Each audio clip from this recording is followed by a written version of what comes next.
Hey, I'm E. And I'm E. And welcome to E&E Ology. I didn't say it. So let's do it. And welcome to That's a stupid cut to make. Let's just get it all the way through. All right. You know how I feel about stupid cuts. I'm E. I wasn't breathing. I was breathing. I'm E. I was getting ready to say something. Is what was happening. I was about to say something. Okay. I'm going to name you B if you keep it up. All right. Okay. I'm E. And I'm E. And welcome to E&E Ology. Oh, Again. Why I keep doing that? Okay. Hey, I'm E. And I'm E. And welcome to E&E Ology.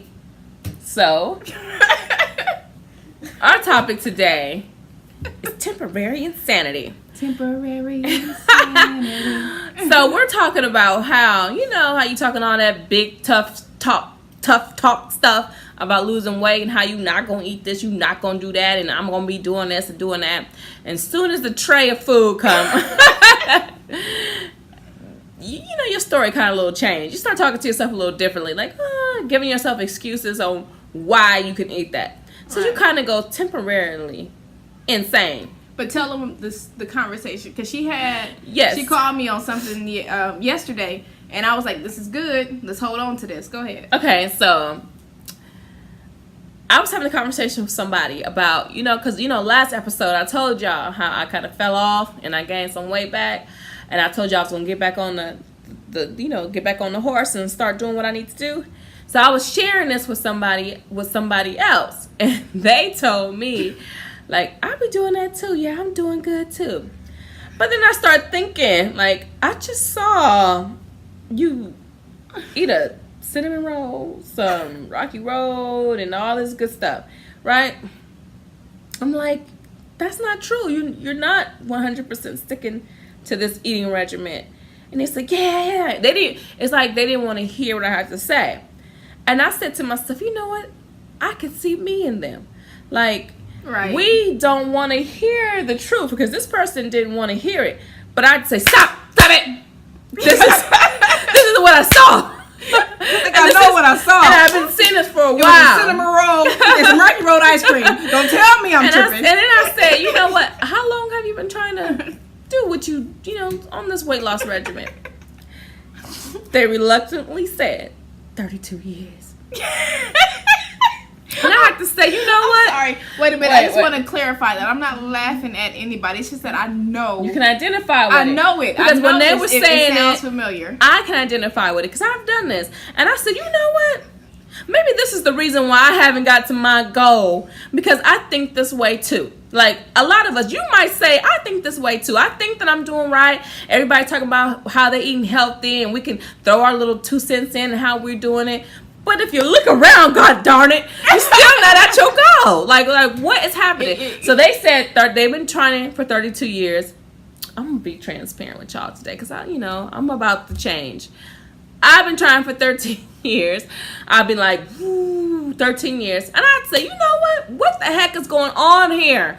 Like, how is it that because I said, if I put a button right here that will get us to our goal, like right now, we will push that button, which means that we really do want this. But what is happening to where we're not getting there? And I start thinking, like, you know what? Maybe these little things that I'm allowing in my eating regimen are the very things that's causing me to stay in my current state a little too long.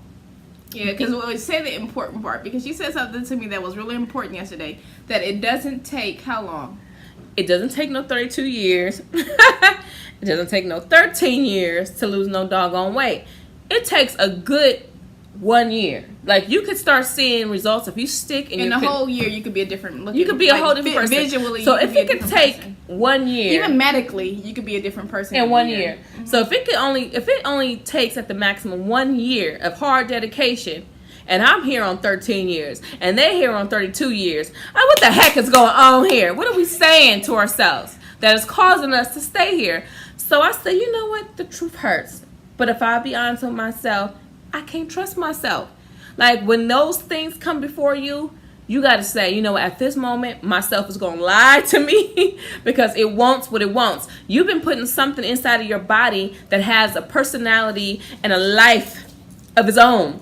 Because when it sees what it wants, it starts speaking up for itself. Get that sugar, get that sugar, get that grease, get that flour. You know, like, hey, you've been doing good for a little while. You can afford this, or go ahead and take a little sample of this. You can afford this. Or this ain't really so bad. You can afford this. Whatever reason it is. Can you afford it is the question. You can't, because after 32 years and 13 years, you ain't at your goal. You have proven to yourself you that can't. At this point, no, I cannot afford it, but you fail to see it. You don't see it. So if you wake up and look at the results, you decide to ignore it. Yeah, you decide to ignore it. Yeah. So you can't trust yourself. You can't trust yourself. Not until you get this out of your system 100%. Because until you do that, you can't trust yourself. Yourself will give you excuses and give you little inches to stay eating those little. You might not eat burgers anymore. You might not eat brownies and cake and ice cream and cookies anymore. But it's those little things, those chips, those overly salted peanuts, those corn nuts, those occasional, okay, I'll eat a couple of fries here and there on your plate. I'm not going to order it, but I'll eat yours. And we feel good about, okay, I didn't order a big plate. I only ate a few of yours, so but you it know should what that still does be good. For me? Like, if I taste something, it's in my head now. I remember how good it was, and I can't wait till you're not around so I can really get at it. like as soon as you leave, I'm about to order me I'm going to order it. Or I can't afford this slice right now. You can't trust yourself, because at that moment when it's before you talk all that stuff when it's not in your face. But when it's in your face, it's a whole nother ball game. True. You cannot trust yourself at that moment, because it's you that's keeping yourself in your current state. How do you fix that problem? What has to happen up here for you to not fall into that trap for 32 years, for 13 years? What do you do? What it's going to take is you sticking to the plan that you created for yourself when it's not in front of you. Because when it's not in front of you, you're thinking straight. You know what it takes. Because somebody that's been trying to lose weight for a long time, you know what it takes. So when you start out on your journey, you put together a game plan that will work for you. Now, what needs to happen is you need to stick to your game plan. And you can't listen to yourself at that moment when it's trying to get you to bend the rules a little bit, because those are the decisions that are causing you to stay in your state longer. So what you're going to have to do is say, I can't do this. I need to stick to my original plan.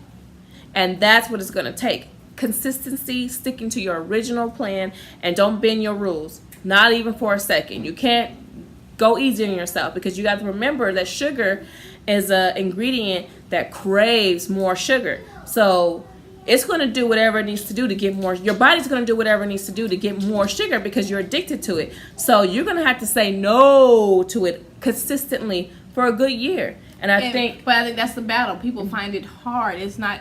I mean, I know it's one thing to say, "Hey, I'm off the sugar," but to actually be off the sugar is another situation. But you could do it, because once you eat it after you got your fix, when you snap out of it, you're like, "I shouldn't have done that." You regret it every time. So if you don't get past this plateau, you unfortunately will stay in your current state. You're not going to change if you don't get past that. There's no way around it. You're going to have to listen to your original plan. No magic pill. I know that people sell weight loss pills that might help you, like, we could curb your appetite. But in real life, in the real essence of everything, it takes real work. Yeah, real work. Now, you might be saying, okay, what gives them the right to talk about this? Number one, she actually went through this, and she had to be strict to herself. And when I'm saying I seen her do it, and she lost over 50 pounds. I actually was much heavier than what I am currently now. Even though I still have a ways to go, I actually was heavier, and it took me applying exactly what I'm saying right now. But since I have a lot more to go, I can find myself getting a little comfortable, and I have to keep reminding myself. And you have to also remember that. Remind myself of what I'm saying right now. So it helps me. You have to remember that heavy-setedness runs in our family. So it's not hard for us to be overweight in our family, because apparently we know how to throw down. We know what to do with it. And honestly, I've had an X-ray. I've seen my bones. I'm not big boned. I'm not. everybody's bones. I'm not. I have regular size bones. What? So it does take hard work and dedication. I mean, I don't even want to say consistency. I don't want to say hard work. It just takes work. It takes work and consistency. Yeah, and then you got to do it. And it doesn't end. I want to put that out there. It's very important to know that it does not end. So as soon as you reach your goal and now you are as sexy as you thought you would be, like it's real, it's now happening. Okay, you have to continue. It's a maintenance after that. It's like some people decide to go further down. I can get smaller. That's fine. But then some people are like, I look good, but how do you maintain it? How do you not blow up weight back to where you were? I like that word, blow up weight. Okay. So what you did to lose the weight, you have to maintain to keep it off. So it's not a diet; it's a lifestyle change. It's a lifestyle change. Like we always been saying, we're not talking about dieting. We're talking about a lifestyle change. And it's consistent. Yeah. It's consistent. So whatever if you stop, then it will stop. Trust. So whatever you decide, you're gonna do what works for you. And remember, everybody's body is different. So what will work for you might not work for me. But whatever works for you, stick to it, and don't allow yourself to cause you to get off track. So we're gonna let y'all go, and we're gonna take our own. Well, I'm gonna take my own advice. Do you need to still take this advice? Yeah, it has to stay with you. Okay. Because as soon as you let it go, it's gone. I don't want to see you floating back in my. I'll be walking back up in here with swollen ankles. I'm gonna do it because for this summer I want to be on point, and if you want to be on point with your girls, do what we're saying doing. Be honest with yourself. It might hurt. But hey, let the truth hurt, because in the long run, you'll be doing yourself a favor. Peace.